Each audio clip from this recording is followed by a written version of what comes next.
Today, at a pivotal moment in world history, two great museums beckon us to explore the splendor of Islamic art, lifting the veil on our shared cultural heritage. The objects on display in the Islamic galleries at the Metropolitan Museum of Art in New York and the Louvre in Paris reveal a roadmap of connections. This explains why the foreign seems familiar. Je me suis consacrée à l'art islamique depuis. I have dedicated my life career to Islamic art for many years now, attracted, no doubt, by the beauty.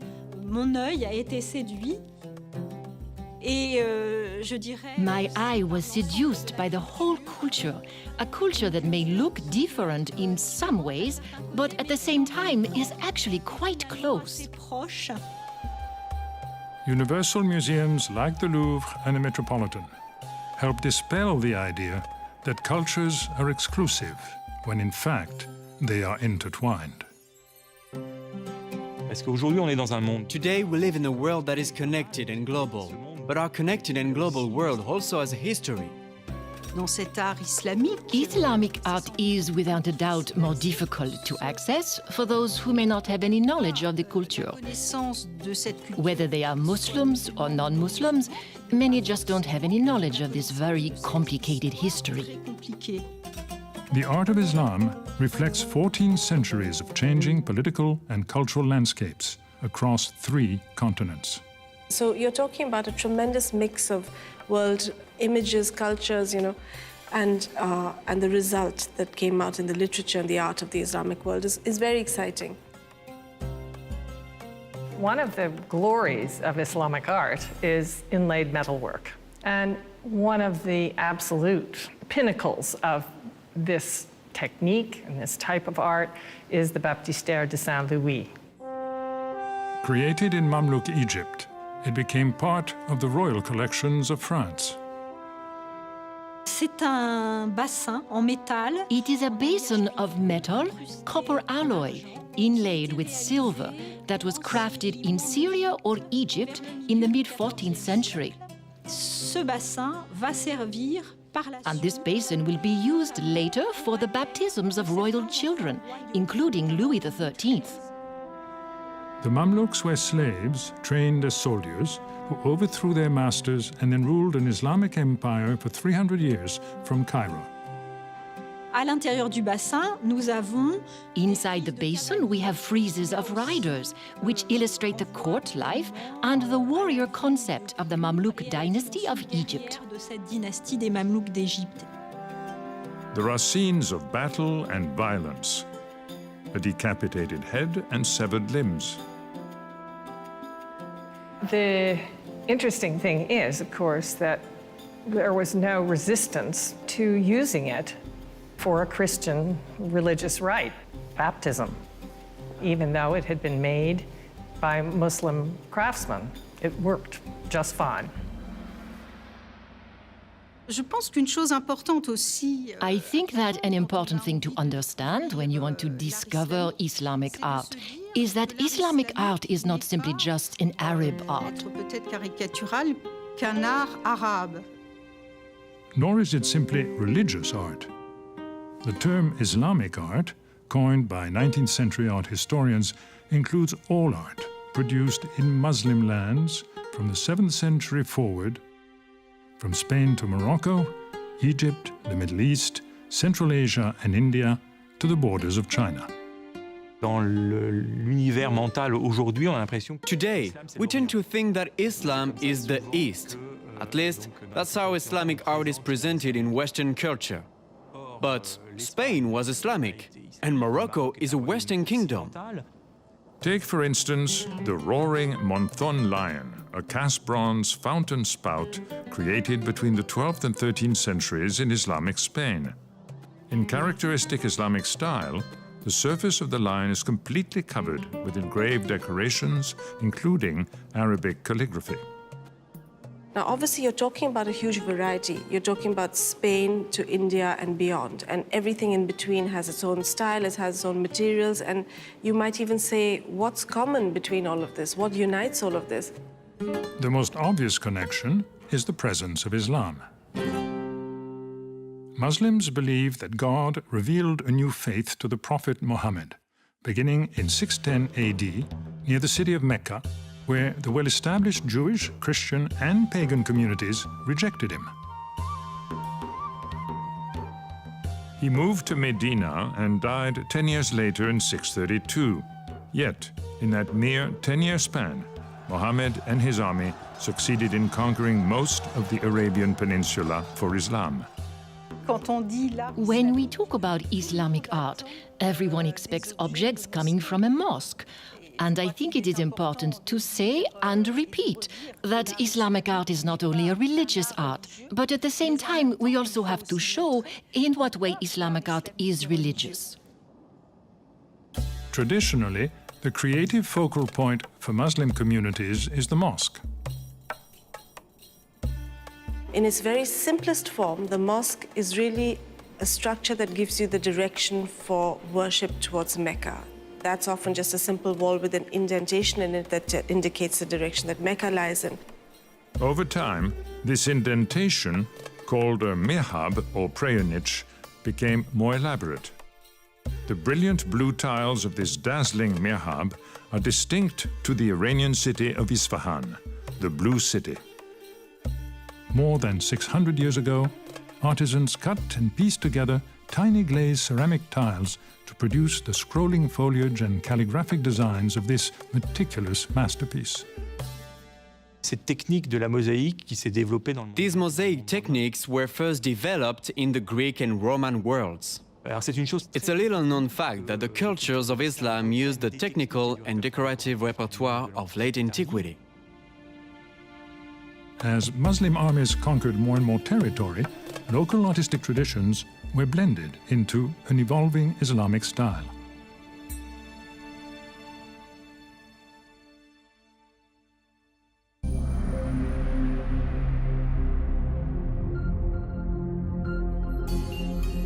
In the 12th century, Muslim artisans skillfully hammered and pierced copper to create the intricate openwork pattern of this mosque lamp. Et puis, il y a une inscription. Alors, And then there is an inscription on the upper part of the bowl. de la panse, c'est le Dieu unique et Dieu. There is one God, and God is God. And that is what creates the first pillar of the Islamic faith. Designed to hang from the ceiling, the lamp filled the room with filtered light, symbolizing the presence of God. Pour moi, elle évoque. For me, it symbolizes the foundation of Islamic art. Il s'agit d'une lampe qui vient de le fameux dôme du. It is a lamp that comes from the famous Dome of the Rock, built by Abd al-Malik, one of the first caliphs in the Umayyad world, in the end of the 7th century. The Umayyads are responsible for the first great monuments of Islamic art and architecture. The Dome of the Rock in Jerusalem is the oldest Islamic shrine in the world, built on the site of a Roman temple. Et c'est une manière, je pense. And this is a symbolic way, I think, to show that the Caliph Umayyad is the new Roman emperor of this Mediterranean world. The Umayyads set up their new capital outside of Arabia in Damascus, Syria, an area that had long been exposed to the cultures and sensibilities of the Mediterranean world.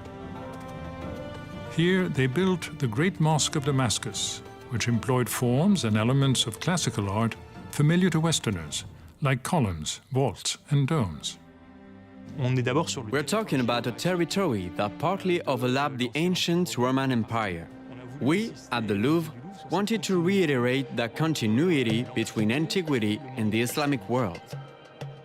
At the Metropolitan, this bronze Umayyad picture from the 7th century shows the merging of Persia's 4,000-year-old artistic traditions with a new Islamic aesthetic. And it has this long handle, very elegant handle. And if you look at it, you see that it's actually a feline, perhaps some kind of a leopard or mountain cat that's elegantly stretched its whole body over to form the handle.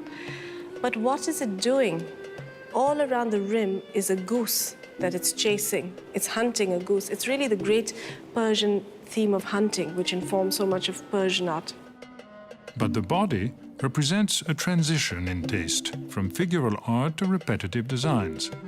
Elaborate patterns of scrolling vines, geometric shapes, or calligraphy often point to an Islamic influence. Calligraphy is a way to reproduce the written word through an artistic drawing. Obviously, calligraphy as a core component of Islamic art is not a coincidence.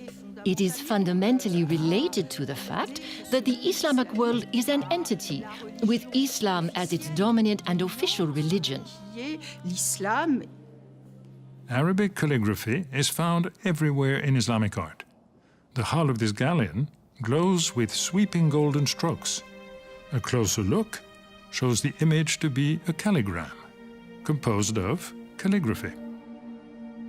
The writing of calligraphy was considered the highest art, more important than painting and other arts, because it was devotional and because, of course, the first thing that a great calligrapher would do would be to copy the Quran.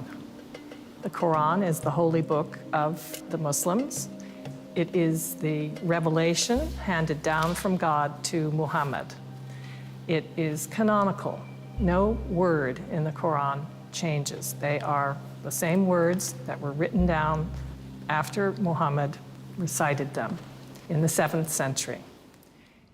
Ce manuscrit, il s'agit d'un Coran d'époque. This manuscript is a Quran from the time of the Mamluk Sultanate. It was made in Egypt, in Cairo, at the end of the 14th century. The back of the book is actually the front. Arabic, like Hebrew, is read from right to left. Et ensuite, nous avons... And then we have a double opening page with a particularly elegant design. particulièrement soigné, avec... Again, with a frame to highlight all its splendor. Encore garder toute sa splendeur. Et nous avons les premières... And we have the first verses of the Quran that were copied on a delicately decorated background, with plant foliage dotted with lotus buds. It's natural that a beautiful, sacred book would need to be displayed with elegance and respect. Bookstands like this one, called ralas, were the focus of artistic enterprise throughout the Islamic world.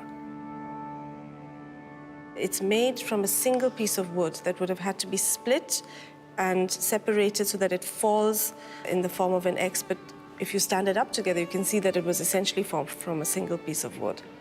On the sides of this bookstand, you find extraordinary, very fine, very deep carving. And if you look at it closely, you realize that it's been conceived of on 3 different levels.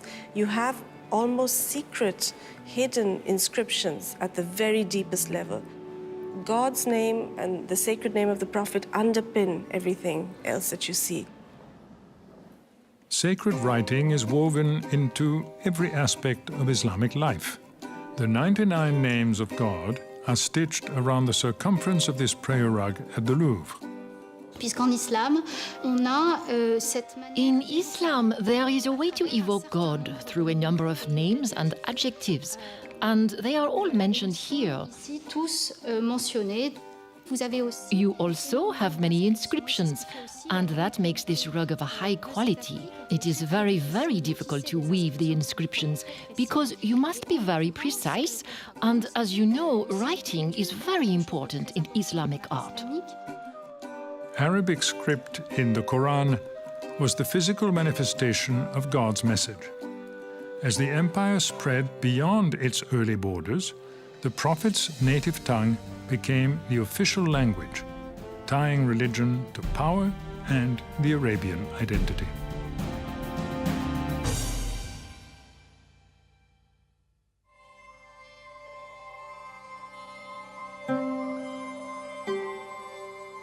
When you come to our galleries or to any museum or any place where you have evidence, objects, scholarship, you're not just told that Greek medicine was translated into Arabic, but there you have the manuscript itself, the evidence itself, with all the accurate information.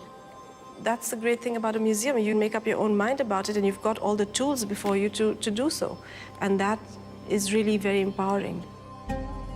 When the Umayyad dynasty fell to its rivals, the Abbasids, in the 8th century, the center of the Islamic world shifted east to Baghdad, and so did the seat of collected knowledge. This marked the start of the golden age of Islam. Il faut avoir en tête que le monde We have to keep in mind that the Islamic world served as a kind of conservatory for the knowledge inherited from antiquity. de l'Antiquité. In Baghdad, the Abbasid caliphs gathered scholars to collect and translate all the knowledge in the known world. It was an epic undertaking. For 400 years, the arts and the sciences flourished. It was all destroyed when the Mongols conquered Baghdad in the 13th century.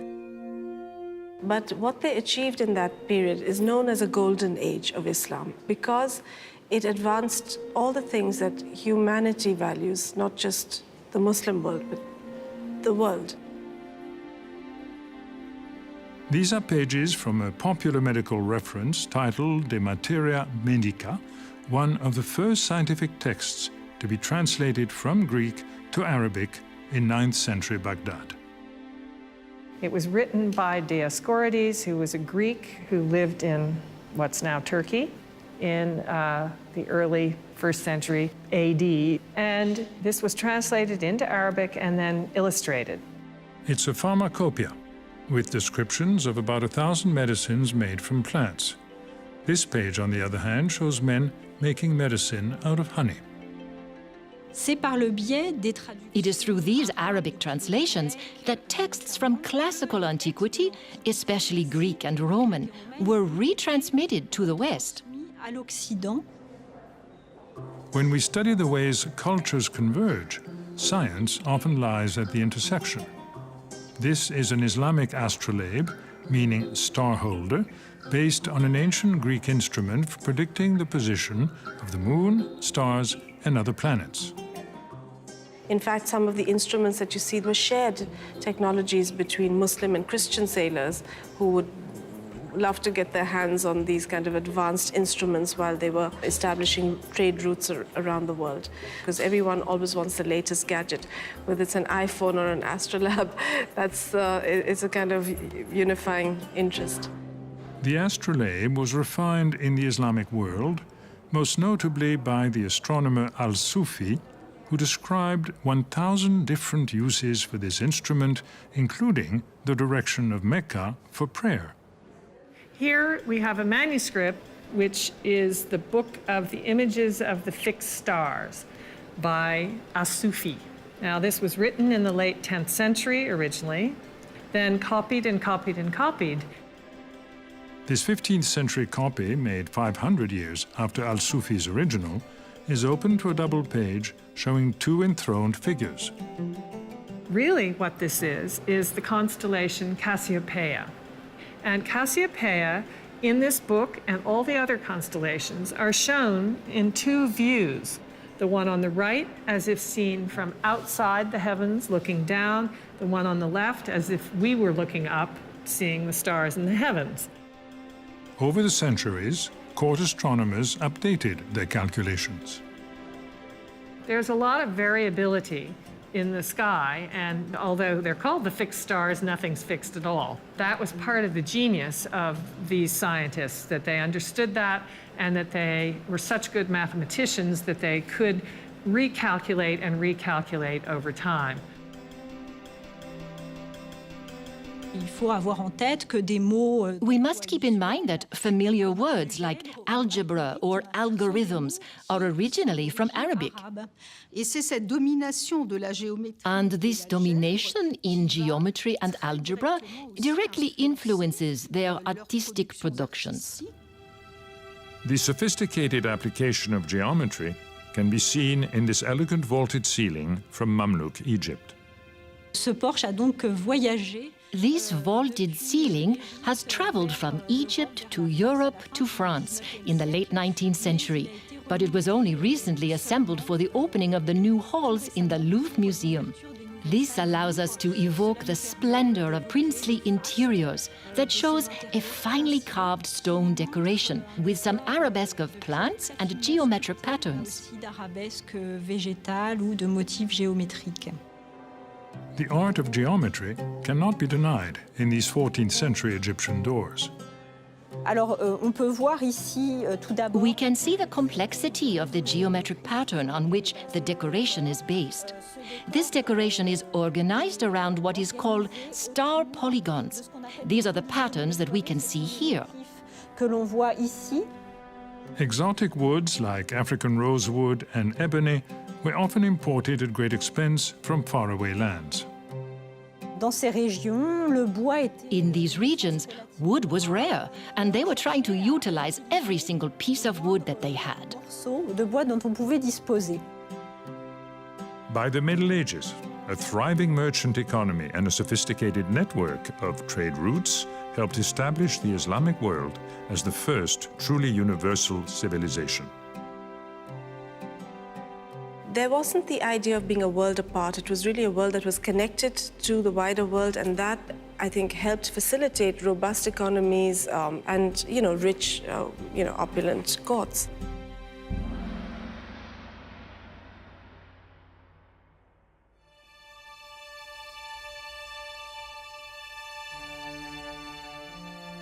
Architecture is one of the glories of Islamic art across the Islamic world. From Spain to India, one can think of the most notable buildings in the whole world, most famous buildings, and they are Islamic. One of the most important monuments in the Islamic world is in Spain.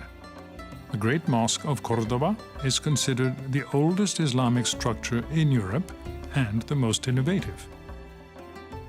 The early conquerors of Spain, the early Muslim conquerors of Spain, built the Great Mosque in Cordoba.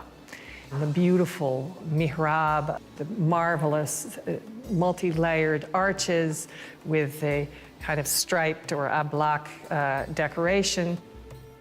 The mosque's unique style is distinct to Moorish Iberia, where a confluence of cultures caused the Spanish lands to develop differently from the rest of Europe.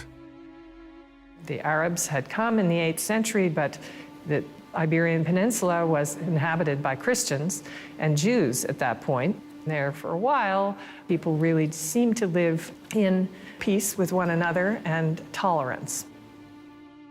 This courtyard at the Metropolitan Museum of Art celebrates the artistic harmonies created by these overlapping cultures.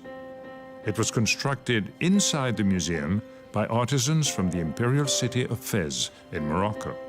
We wanted to create a Moroccan court because it's related to the Gallery for Western Islamic Art, the art of Spain, North Africa, and southern Italy, the 8th centuries of Islam in Europe. And we also wanted to bring the hand of a kind of living craftsman to our galleries. The starting point for the Moroccan court was 4 freestanding columns from the 15th century, original works of art. But everything that's carved around them, the stucco above and the woodwork and the tile work, is all modern, and it's all been made in an appropriate style by these living craftsmen. Out of 40,000 craftsmen in Fez, the Met chose the Naji family company, run by 4 brothers and their father. We are 7th generation in this business, but for me and for my family, it's unlike any other project that we ever undertaken, because this will serve as reference for scholars to learn more about the Islamic architecture. We were working in Morocco for almost 6 months, in which we fabricated all the loose tiles.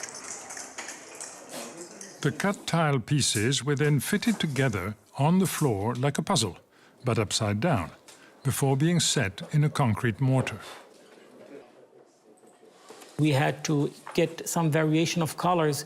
For instance, 3 shades of blue, there are 2 shades of green, so it has the characteristic of an ancient, antique panel. The wood was carved in Morocco out of cedar from the Atlas Mountains of Fez. We used some of the best wood carver in the city. The plaster was carved on site by master craftsmen who excel in sculpting arabesque or flowing vegetal compositions. Designs were laid down with stencils, then fashioned by hand using special tools. For us, we were transported back to the year 1300. For instance, the plaster on the walls, they were smoothing it with their hands.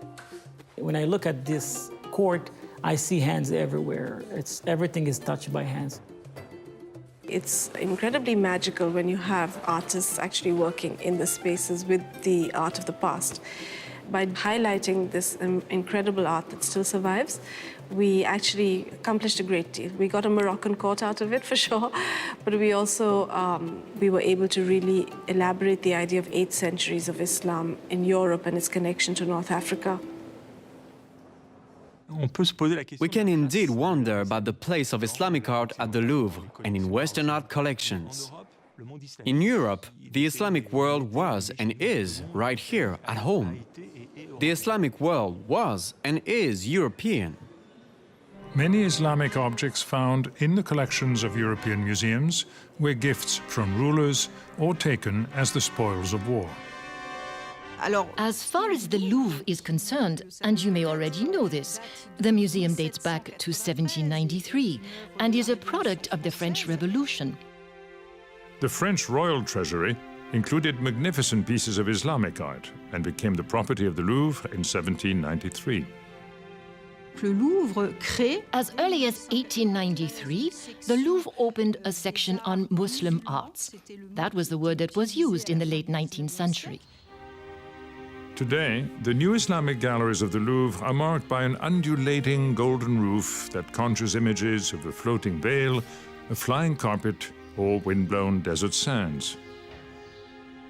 The surrounding neoclassical facades affirm the place of Islamic art in European art collections.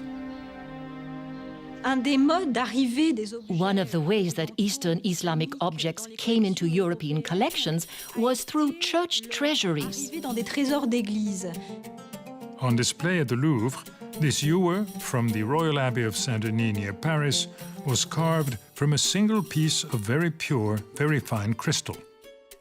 It's a ewer that arrived in that abbey in the 12th century, and therefore it is one of the oldest objects in our European collection. But it was created in Egypt during the reign of the Fatimids, a Shia family who claimed the absolute right to rule as descendants of Muhammad's daughter, Fatima. There are 7 of these in the world. A scholar calls them the Magnificent Seven. Under the Fatimids, Cairo became the cultural capital of the Islamic world. That world included the Holy Land. For 200 years, crusaders from Europe fought to take control of Jerusalem until they were repelled once and for all by the Mamluks. Then, the Mongols came calling. So this beautiful glass bottle with an enameled scene around it shows fighters dressed as Mamluks, so Egyptians and Syrians on the one hand, and Mongols on the other. And it's being made by the Mamluk glassmakers, so of course there's an edge there in favor of the Mamluks. In Islamic Egypt, the Mamluks elevated the ancient craft of glassmaking to a fine art. Their gilded and enameled mosque lamps were coveted well beyond the borders of Islam and exported far and wide. We find these objects in China, and others will travel to Europe and will influence the famous Venetian glassmakers, the glassmakers of Murano, who will eventually supersede Islamic glassmakers. In fact, Italy's close ties to advanced Islamic civilizations enriched the Italian Renaissance. This ivory box at the Metropolitan, carved in southern Italy, is a prime example of those interconnections.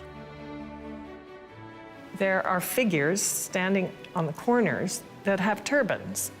This is a fantastic mixture of the Romanesque style of carving and sculpture and images that really are related to the Islamic world. In Islamic Spain, finely carved ivory objects, such as this one at the Louvre, were bestowed as gifts upon members of the royal family.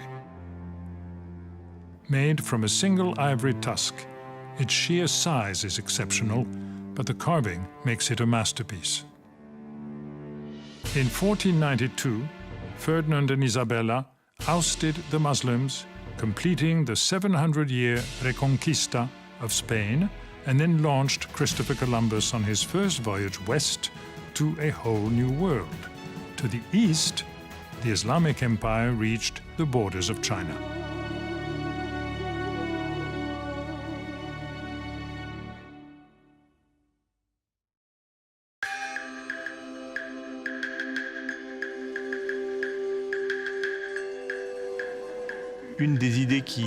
One of the ideas at the heart of the presentation is not to isolate the cultures of Islam, but to show that they were like other cultures, intermediaries. At the Louvre, this 13th century dish shows the influence of Chinese ceramics on Islamic pottery. Alors d'abord, ce qui est le... So first, what is the most Chinese, I would say, in this dish is its color, this turquoise color. It was made in Iran by imitating the technique of celadon glaze. Du céladon. Ces céramiques chinoises. The Chinese ceramics with a single monochrome color, usually green or blue colors, began very early in the 10th century and were supposed to imitate jade. Les jades.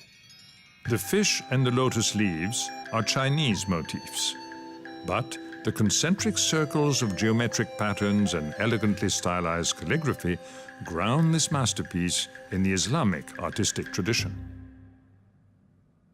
Mais souvent, des œuvres comme celle-là, elles témoignent. Oftentimes, pieces like these reflect a technique that was born, for example, in China, which was mastered in the Islamic lens and which was then passed on to the West. So you can see the continuity. Le lieu de passage. As early as the 9th century, Chinese pottery was being exported in huge quantities, traveling along the Silk Road. Eventually, pottery centers in Iran, like Nishapur, were producing some of the most experimental and beautiful pieces in the Islamic world. Here, dripping in browns, greens, and yellows, is the Nishapur version of the popular Chinese splashware. And this radiant white bowl, 18 inches in diameter, is the Nishapur potter's answer to Chinese porcelain. A thin coating of white fluid clay covers a red earthenware body. The black abstract design is actually Arabic calligraphy, which reads, "Deliberation before action protects you from regret." At the dawn of the 13th century, when this pierced jug was made, the proficiency of Iranian potters had reached a pinnacle. Technically speaking, the jug is remarkable because it has two layers. It has an outer pierced layer of vegetation inhabited by fantastic animals, such as harpies or sphinxes, so human-headed lions, human-headed birds. But this profusion of fantastic beasts was there to protect the owner. These star-shaped tiles contain astrological images of the zodiac. Et ici, la représentation... Here is the image of the astrological sign of Leo, with its associated planet, the Sun, in the back. Et ces carreaux, ici... And these tiles here were certainly made in the city of Kashan. Dans cette ville de Kashan. The potters of Kashan were famous for delicate tiles in the shape of crosses and the skillful execution of the metallic luster technique. Il s'agit d'un décor qui est peint sur une glaçure opacifiée. The design is painted on an opaque glaze, usually white, using metal particles, mixing copper and silver. And then a fairly complex firing results in this shimmering reflection, a metallic hue that sometimes resembles gold. Notamment. Ceramics of this quality and complexity required technicians and artists. And there were also calligraphers who collaborated with the ceramic workshops to achieve this type of extremely precise inscription. Here we have a Quranic inscription. Inscription coranique. Ici exactement, dans cette... And here, exactly in this area, is the imprint of a finger, probably of the ceramist who created this decoration. Maybe when he put it in the oven, he imprinted the mark of his finger. It's a little accident during the production, which leaves us a very touching trace from the artist who created that work. Kashan's pottery industry somehow survived the Mongol invasion of the 13th century. But traces are all that remain of medieval Nishapur, which was destroyed along with other Iranian cultural centers. Genghis Khan placed all of Eurasia under Mongol rule. So here we have a representation of Iranian society just before the arrival of the Mongols. This stucco portrait, a fragment from a life-size sculpture, decorated an Iranian palace near the city of Rey before it was razed by Mongol armies. I think it is interesting when we talk about Islamic art, we think it is a religious art and that the Quran forbids human representation. In truth, figures are only forbidden in religious art and architecture. The human figure is quite present everywhere and all the time in Islamic art. In time, Khan's successors, the Il Khans or Lesser Khans, created a new world order and placed themselves at the very center. This painting of Jonah and the whale is based on the Compendium of Chronicles, written by Rashid al-Din, a Jewish official in the Ilkhanate court. It is considered the first attempt at a true world history. Part of the motivations were in order to actually put the new conquerors of Iran into the story of Iran. So they were kind of writing themselves into world history. Jonah and the angel are shown with Mongol features, and the angel is dressed in traditional Mongol clothing. Ultimately, key Mongol rulers accepted the Muslim faith. This is one of the largest Qurans ever made. Each line of script is over 3 feet long, and each page was originally over 7 feet tall. It was made for the brutal conqueror of Central Asia, Tamerlane, who saw himself as the rightful successor to Genghis Khan, as well as the sword of Islam. The calligrapher who copied these lines, Omar Akhta, actually was a master calligrapher who first came to Tamerlane and presented to him the tiniest Quran you could imagine. Tiny, tiny writing. Well, he presented this virtuoso Quran to his patron, Tamerlane, who was not impressed at all. So this could be really a big problem in those days if Tamerlane wasn't pleased with you. That could mean the end of your career, the end of your life, and many bad things. So Omar Akhta decided that he would do the opposite, and he would make the biggest Quran ever made. It had to be brought to the palace on a cart because it was so big and so heavy. When he presented it to Tamerlane, the Sultan was very happy.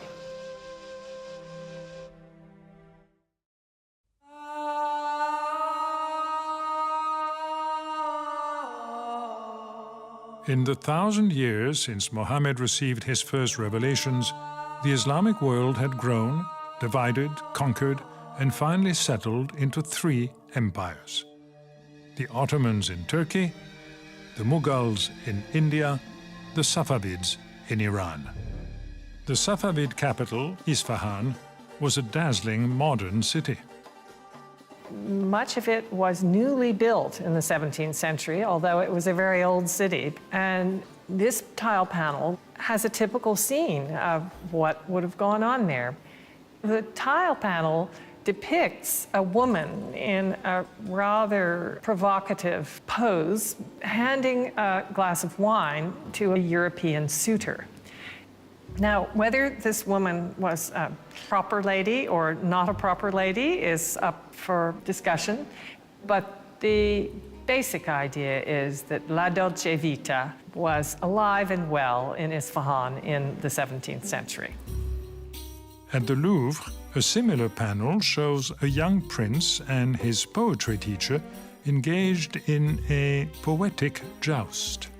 Ce prince, qu'il soit éduqué. The prince, who is educated in the art of war, is also educated to write in calligraphy, to compose, first of all, poetry, and then to recite his work to his poetry master.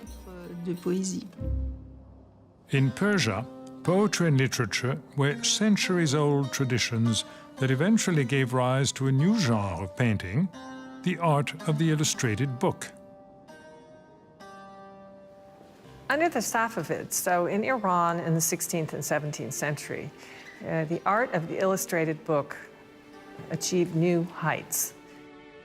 These folios are from the most famous illustrated manuscript of the 16th century in Iran, the Shahnameh, or Book of Kings, made for the Safavid Shah Tahmasp. It is luxurious in every way, the absolute peak of perfection in Persian painting. Real gold and silver were used in the paintings, and other colors were made from grinding up gems and turning them into paint. There are many, many battle scenes. There are love scenes. There are encounters with witches, demons, dragons, all kinds of wonderful monsters, actually. It had over 250 illustrated pages, and one of the opening folios is this one, which shows the invention of fire. The paintings are based on the epic poem by the Persian poet Ferdowsi, written over 500 years earlier, around the year 1000. 50,000 rhyming couplets tell the tales of the ancient kings of Persia, from mythical beginnings until Persia was conquered by the Arabs in the 7th century. Some say Ferdowsi was driven by nostalgia for Persia's lost cultural identity. This manuscript represents a high point of painting in Iran. It idealized the world to the point where terrible battles and dramatic events turned into a kind of vision of loveliness almost. And this kind of painting deeply influenced the Ottomans and the Indians on both sides of Persia. In southern India, the kingdom of Bijapur closely identified with Safavid Iran. This painting shows an imaginary gathering of Bijapur's past and present rulers seated on an exquisite Persian carpet. And then you have great sweeping mountains, these pink mountains in the background with trees and vistas. The central figure sitting enthroned in the middle of the painting with one foot resting on the globe is the founder of the dynasty, Yusuf. And all around him on that fabulous carpet are his descendants. In fact, this covers a period of 200 years, but it also gives you a sense of how grand their vision of themselves was. In reality, Bijapur would soon fall to the relentless aggressions of the Mughal Empire to the north. Magnificent bejeweled daggers like these were part of the Mughals' courtly costume, symbols of their military might and limitless wealth. They ushered in possibly one of the most opulent eras of world art ever. Ruler after ruler brought new facets to the idea of opulence, of creativity, of accomplishment. One of the most famous Mughal rulers is Shah Jahan, who built the Taj Mahal. This is his portrait. He's in a very regal position. He is straight-backed on a horse. He is haloed. He has all these martial attributes. He also has opulent patterning, opulent daggers, opulent textiles all around him to signify his great taste and the great opulent court from which he comes and the opulence for which he stands, because he, of course, is the builder of the world's most opulent building. The ivory-white Taj Mahal is made of marble, inlaid with precious and semi-precious stones, a perfect harmony of arches, domes, and minarets. In the central chamber lie the graves of Shah Jahan and his queen. The surrounding jali screens filter soft light, bathing them in a play of shadows and patterns. Jali means sort of a pierced screen. And to manipulate hard stone into lacy, porous filigree is an incredible technical achievement of the great stone cutting traditions of India, which of course go back before the Muslim period as well. This jali is designed as a pattern within a pattern. The main part of the jali consists of two overlapping trellises. One which is made of boulder lines, and that is octagon based. And then within that, on a kind of inner level, which is actually inside the bigger trellis, is a smaller pattern, a star-based pattern. And at the heart of every star, you find a small meander pattern. This little element here, this and that, this together is a meander. So it takes a lot of figuring out, and then, of course, to execute it. Islamic art would reach a zenith during the final empire of Islam as the Ottomans drew creative inspiration from throughout their expansive realm.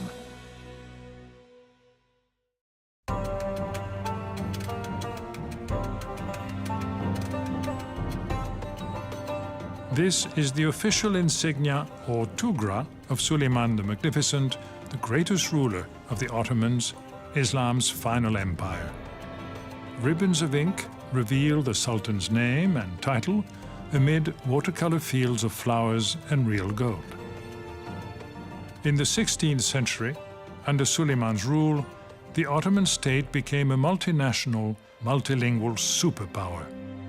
The Ottoman Empire was a huge empire, and huge parts of the world were brought together not just by military conquest, political ties, all the routine ways in which an empire is held together, but also through the language of artistic expression. And you found this great unified artistic style that spread across the Mediterranean that is distinctively and uniquely Ottoman. Royal workshops produced luxury items for the court, while commercial factories in provincial centers turned out products for patrons of all types. The city of Uşak was, and still is, known for the production of carpets. Uşak carpets are particularly famous for this great medallion style that you see. You see that the central medallion is complete, but on the edges, each of the medallions has actually been cut off in half. And there's a reason for that. You create the illusion of infinite repetition. And the idea of infinity really alludes to the divine. And so there's a very high ideal woven into the fabric, in one sense, of these carpets. The factories in Iznik produced refined ceramics with splendid designs, like this plate with a peacock surrounded by feather-like saz leaves. Et saz, en turc, est un mot qui a une signification assez proche de forêt enchantée, justement. Donc, on est vraiment dans... Saz is a Turkish word that has a meaning close to enchanted forest. So we're really in the world of magic, of the imagination, with a peacock who is flying and walking in a forest of large serrated leaves, slightly elongated, a little swirling, which gives a swirling pattern to the entire surface of the plate. Tourbillonnant à l'ensemble de la surface de la coupe. Saz leaves surround a dragon in this dynamic drawing by the celebrated artist Shah Kili. Now, he was obviously trained in the art of calligraphy, because if you look at the way the line goes on the back of the dragon, it's thick and thin, it moves like a calligraphic pen. But the dragon has real life, he has great teeth, he has great vigor in the way he moves, and all around him are these delightful leaves. Saz leaves are found on colorful Iznik tiles, like these, which still today enliven the walls of mosques and palaces throughout Istanbul. Iznik potters also catered to the pilgrimage trade, creating souvenir tiles of holy sites for travelers to set into their walls back home. This tile shows the Kaaba that holds the black stone in the holy city of Mecca. A similar tile shows the holy city of Medina, not a required stop for pilgrims, but a part of the Muslim way of life. One way for people to understand how people lived is to actually look at a room where they did live. This is an actual room from an 18th century nobleman's home in Damascus, Syria, a prosperous commercial center and a main gathering place for the Hajj caravans to Mecca. The Damascus room is one of the great beloved treasures of our collection. It took us almost 8 years to put this room together. In those 8 years, the Metropolitan did extensive research and conservation on the smallest of details to the massive ceiling installed 20 feet above. The room has tulip designs, for example, that are very much from a period in Ottoman history when there was a great tulip rage going on. So you have these sort of delightful tulips all over. And then you also have a strong imprint of Mamluk design, where you had very powerful geometric forms and banding of a certain type and medallion-based decoration. And you see that in the ceiling. You see that in some of the wall panels as well. There is Arabic poetry around the cornice, and the poetry praises the house, praises the owner of the house, and praises the Prophet Muhammad. In the meantime, some of the imagery on the panels on the walls is really borrowed from European sources. The Damascus room reflects a cosmopolitan climate firmly rooted in tradition. The Ottomans were enduring, but not eternal. After World War I, their empire was divided up by the Allies. A new term emerged, the Middle East. Syria became a French mandate. In 1929, a team of French experts working with local artisans to restore the Great Mosque of Damascus made an important artistic discovery. Parmi les trésors du département. Among the treasures of the Department of Islamic Art at the Louvre is a set of 9 mosaic reproductions from the Great Mosque of Damascus. The long-lost mosaics dated to the original construction of the mosque in the 8th century. For 1,000 years, the mosaics were celebrated throughout the known world until they were completely covered with plaster in Ottoman times. This not only hid them, but preserved their original colors. Photography in those days was black and white, so the team set out to make paper reproductions in color. Et donc, vous avez ici une photographie montrant... And here we have a photograph that shows the artists executing these reproductions on small pieces of paper that were then assembled together. And if we come closer, we can see that each tessera tile of this mosaic was made 1-to-1. So this is a beautiful reproduction. Rediscovery and discovery of a shared cultural heritage inspire the scholars who research, conserve, and curate Islamic art at the Louvre, the Metropolitan, and other great museums. Je suis profondément convaincue que l'enrichissement individuel... I am deeply convinced that personal growth comes from understanding of others. I choose to gain that insight through art, because art is what brings us closer to the depths of a civilization's personality. D'une civilisation. I really believe now that these galleries are the antidote to Islamophobia. And even people who are set against the ideas behind these things cannot avoid being taken in, pulled in by the beauty of the objects.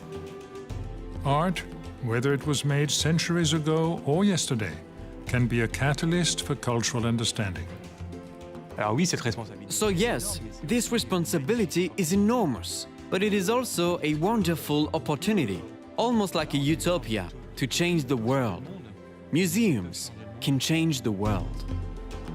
I know that's asking for a lot, but in fact, I believe it's very simple, because you just have to take that first step on the path of something that's beautiful and positive, and you find yourself going in that direction without too much difficulty.